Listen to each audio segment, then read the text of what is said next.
La memoria es una facultad que le permite al ser humano retener y recordar hechos pasados. ¿Pero una ciudad puede tener memoria? ¿Quiénes son aquellos que construyen esa memoria? Mi nombre es Emilio Castelazo y el día de hoy te invito a que me acompañes a profundizar en la memoria de Querétaro, esa que construimos cada uno de nosotros cada día. Te invito a que exploremos la crónica de una odisea. Sígueme.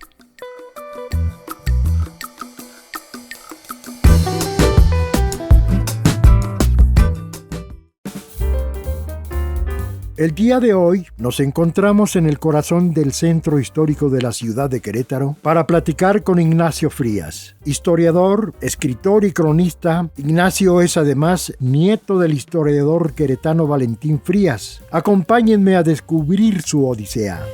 Aquí está mi amigo. Mi querido Emilio, ¿cómo estás? Qué gusto saludarte. Pues mira, la verdad muy contento. Vamos a iniciar un recorrido por esta entrañable y bellísima ciudad. Claro que sí, con mucho la gusto. Muy noble y leal ciudad de Santiago de Querétaro. De no tal manera. Siempre jamás.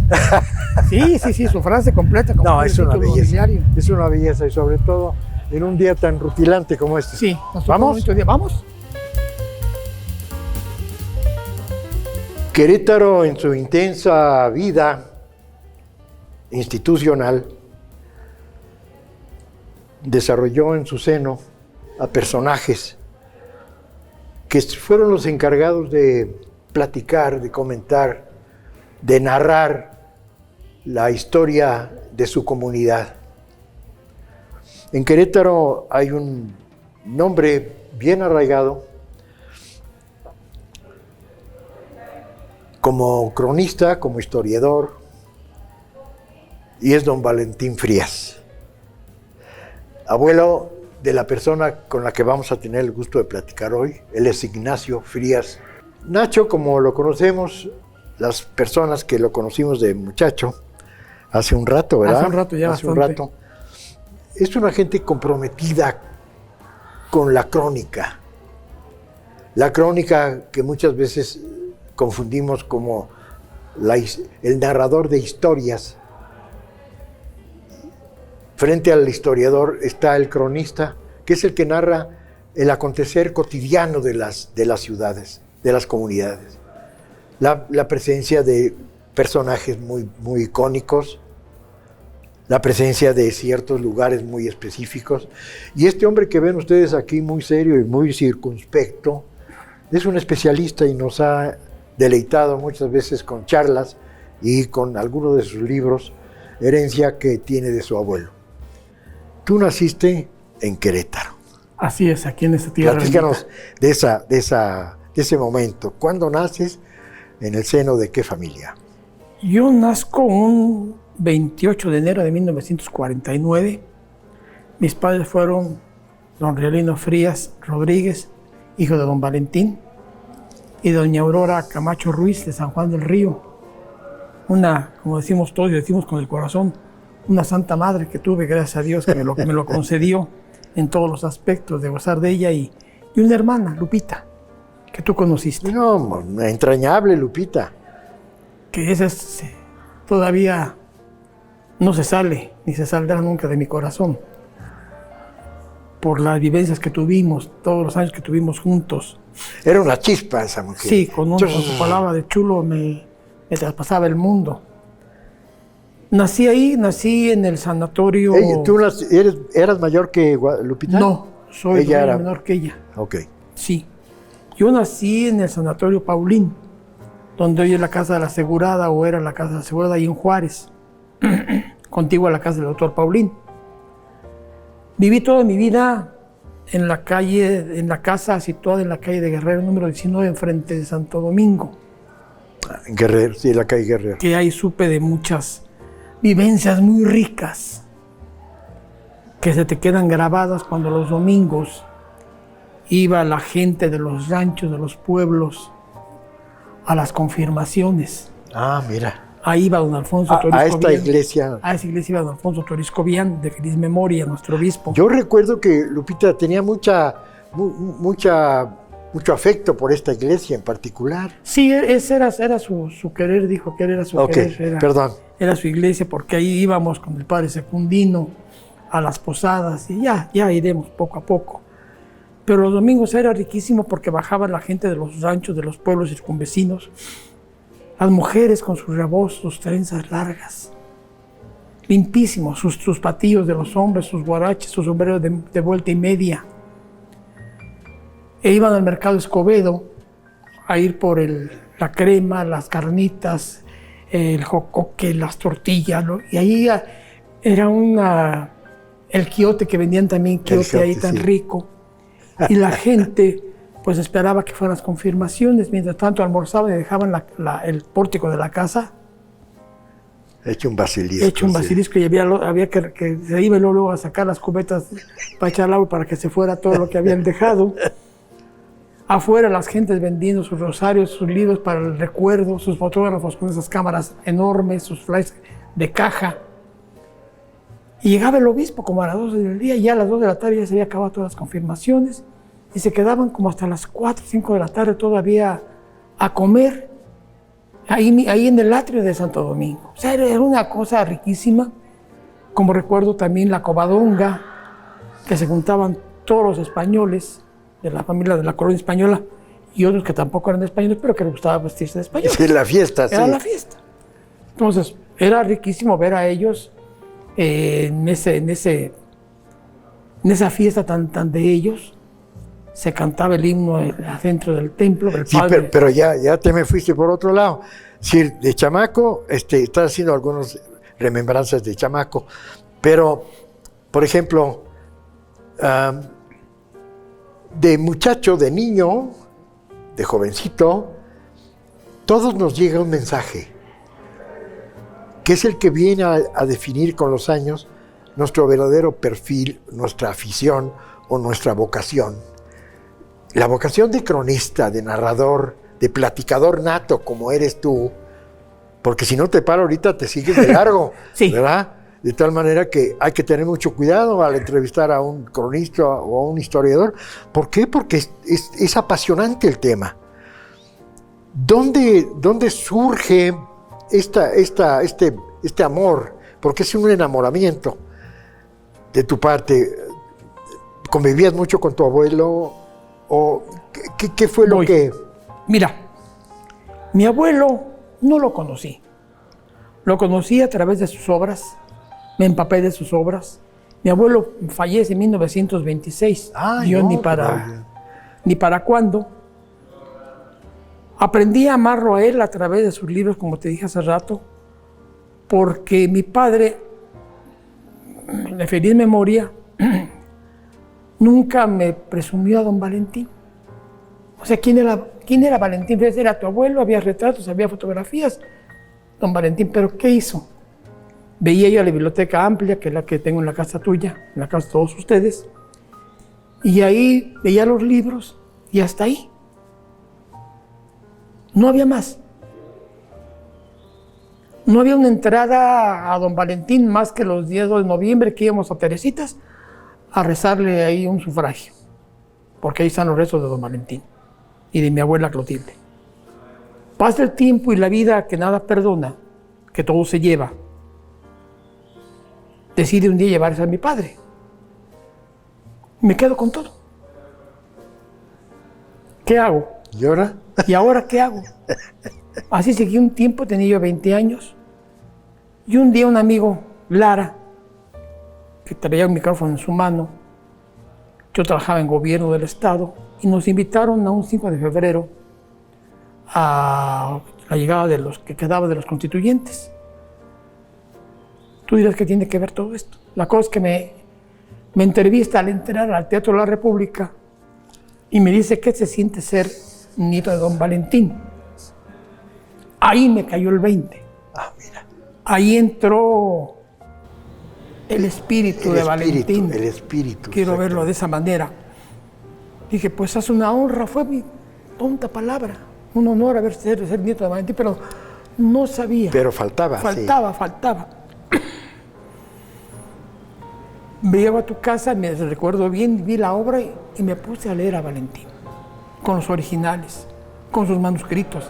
Sé cada paso de él. Fuiste al arcón del tesoro que tenías y empezaste a escarbar. Empecé a escarbar. Tengo bastantes manuscritos de don Valentín, que aquí está uno de ellos. Y saqué todo lo que había, a meterme a entender su letra, a entender su pensamiento, sus fotografías, sus imágenes. Todo aquello que me llevara a conocer a don Valentín por fuera, porque por dentro ya se me había ido. Hacía muchos años. Hacía muchos años. Entonces, después seguí trabajando, caminando. Llega un señor, don Pablo Osejo, dueño de La Calabaza, el restaurante La Calabaza, te has de acordar. Ah, cómo no, nuestras sí. juventudes. Sí. Sí, para no decir fechas. Y me dice, oiga, ¿usted es nieto de don Valentín? ¿Me acuerdo bien? Sí, le digo, escriba. Y yo le corrijo. Ándale. La revista fueron 10 números, nada más de Senda, que los tengo en tu casa. Los mismos que escribí. Ahí fue mi primer escrito sobre Querétaro. Y me seguí enamorando perdidamente. Ahí surgió Ahí surgió todo, ahí se dejó abrir sus libros. Surgió el Frías. Surgió el Frías. Que permanecía ajeno. Sí, totalmente. Por distintas circunstancias. Sí.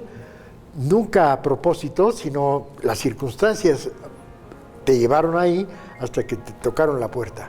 Sí, exactamente. Y tocaron la siguiente puerta.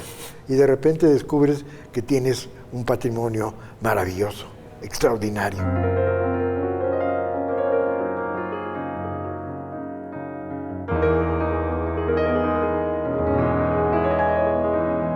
Dicen que para entender el presente es necesario voltear hacia el pasado. Para Ignacio, ese pasado está marcado por el legado de su abuelo, Valentín Frías, historiador queretano que ha sido la voz de Querétaro del pasado. A través de sus libros, Ignacio no solo ha descubierto el vínculo que lo une a su ancestro, también se ha descubierto a sí mismo como historiador.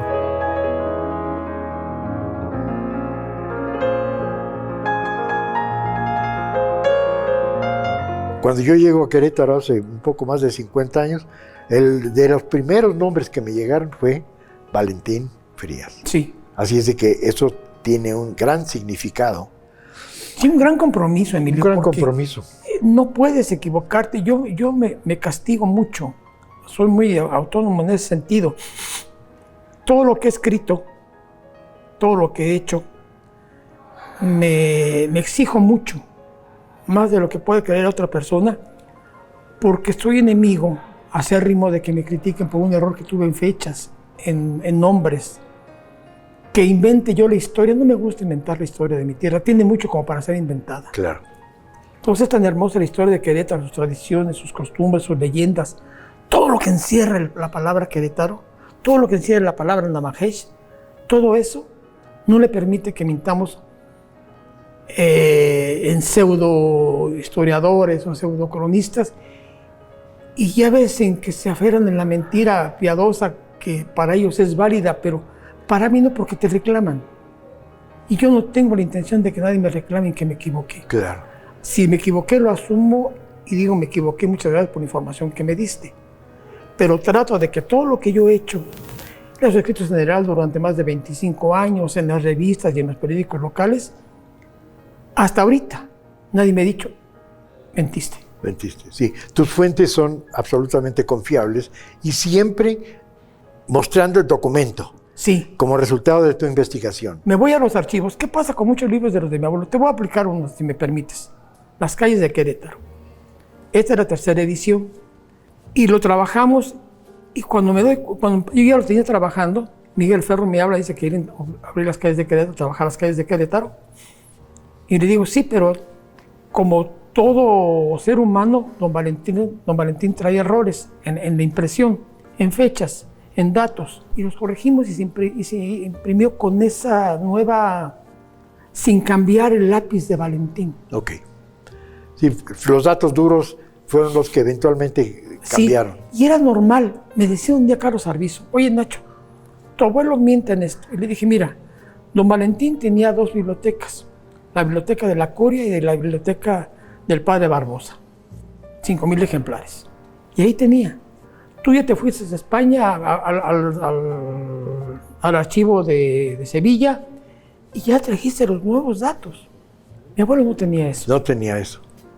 Entonces, ese es el mérito de don Valentín. Sí, debían, yo creo que este tipo de personas que como tú escriben sobre su comunidad deben ser aceptados y tolerados en su información en función de qué es la información que tienen a la mano. Sí. ¿Ok? Bien, hablando de las calles de Querétaro, voy a dar un pequeño giro. Me sugeriste que viniéramos a esta casa a realizar la investigación. Así es. Y aquí ocurrieron varias cosas cuando eras tu muchacho. Mira, sí. Esta casa tiene muchos recuerdos. Son más de 50 años de estar en esta casa con la familia Piñuela Martínez, que me alojaron con su corazón en esta casa, igual que a mi hermana, más primero a mi hermana y luego a mí. Y entonces aquí veíamos y cenábamos y comíamos y festejábamos en Navidad En este espacio. Sí, aquí veníamos, subíamos para ver la cabalgata, y los carros bíblicos, los desfiles, nos invitaban. Había un segundo piso. Sí, da Santa Clara, da al frente. Y entonces, pues eso nos permitió tener una historia de esta casa de más de 200 años. Esta es muy antigua, esta es una casa del siglo XVIII, de medio del siglo XVIII. Es que esta casa pertenece a lo que para mí es el corazón de Querétaro. Sí, era el corazón de Querétaro. Aquí surge el fenómeno urbano, digamos, y va creciendo a partir de San Francisco y de estas primeras calles. Sí, pero es que venía por el camino de Santiago, porque está el pueblo Santiago del frontis del templo, venía hacia acá. Entonces está la casa de esta familia. Después era el Mesón de la Luz, lo que conocemos, lo que fue la casa de don Pascual de Alcocer, pero era el Mesón de la Luz. ¿Era también un mesón? Era un mesón. Esta casa tenía 4 accesorias, o sea, eran pequeños cuartos hacia afuera, que fueron ya reconstruidos. O sea, el frente era una entrada y accesorias. Accesorias, sí. Entonces, en ese sentir, cuando en el siglo XVIII fue adquirida, en el siglo XIX fue ya reconstruida por varias familias que ocuparon el bien. Entre ellos el señor Francisco Márquez, un boticario que además vivió en la parte alta y rentaba aquí. Pero esta casa fue farmacia y fue además una carbonería, imagínate, para aquellos tiempos. Más que la casa, una de las accesorias. Una de las accesorias era carbonería. Era carbonería. Y la otra era la botica. Pero la tuvo que vender con todo y sus frascos que tenía de porcelana y de cristal a otra persona, porque ya don José Márquez ya se había cansado de tener ese bien. Y él se quedó a vivir en la parte alta.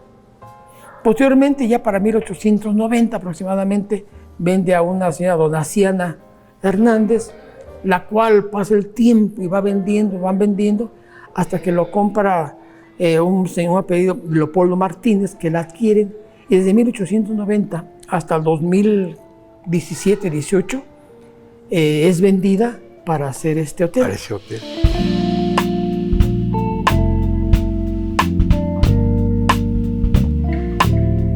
Al ser nieto de Valentín Frías, el compromiso que siente Ignacio en su labor como historiador es más grande que nunca. Al hablar de la historia, Ignacio siempre se guía por la verdad de los acontecimientos. Mentir está prohibido en un Querétaro tan nutrido de eventos históricos.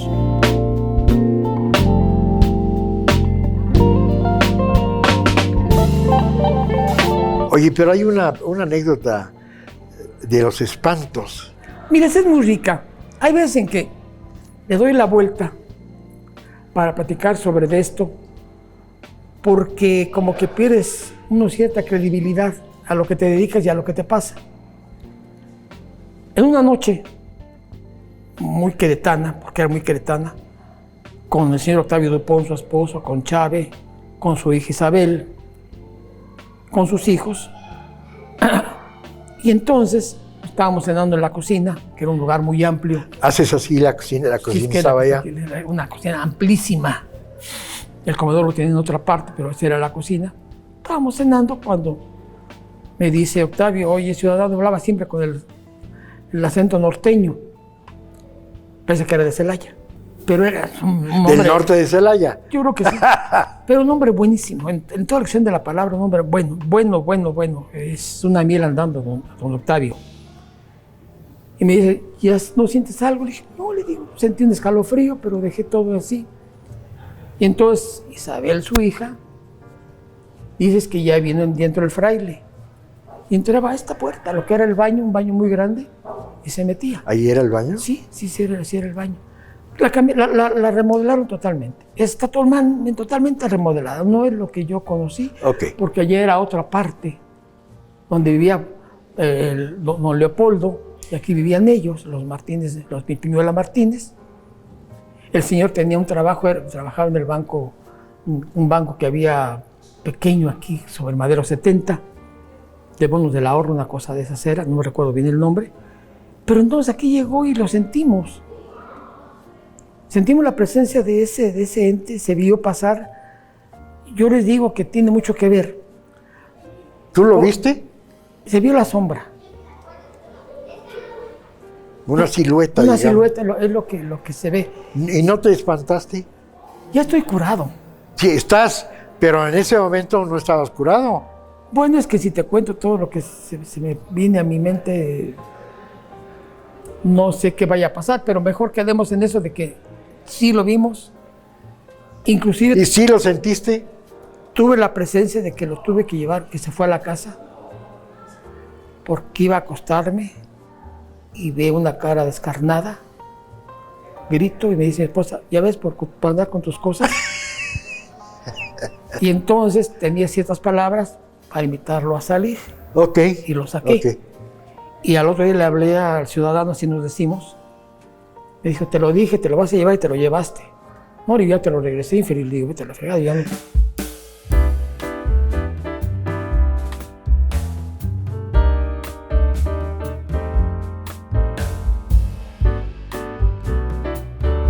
¿Qué es real y qué es fantasía cuando hablamos de las leyendas que esconden a las casonas del centro de Querétaro? ¿Qué historias aún quedan por descubrir dentro de los muros de adobe de esta ciudad?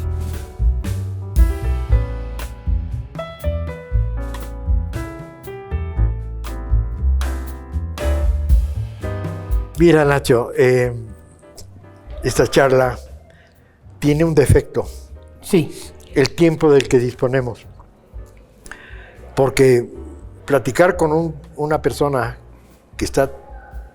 que conoce tanto su comunidad, que la ha vivido desde chiquillo hasta la actualidad, pues es inacabable.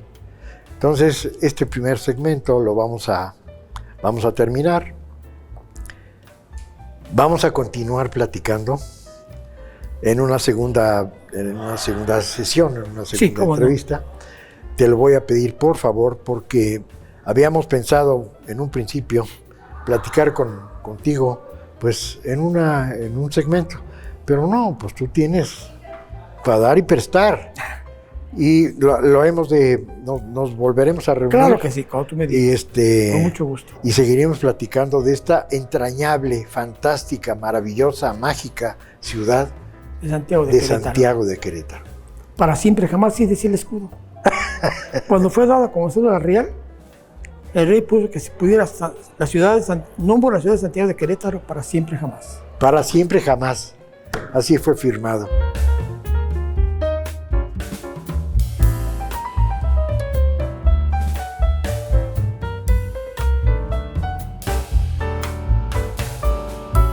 Esta fue la crónica de una odisea del día de hoy. Te espero la próxima semana para ahondar una vez más en la memoria de Querétaro, aquella que tú y yo construimos juntos. Yo soy Emilio Castelazo. Hasta pronto.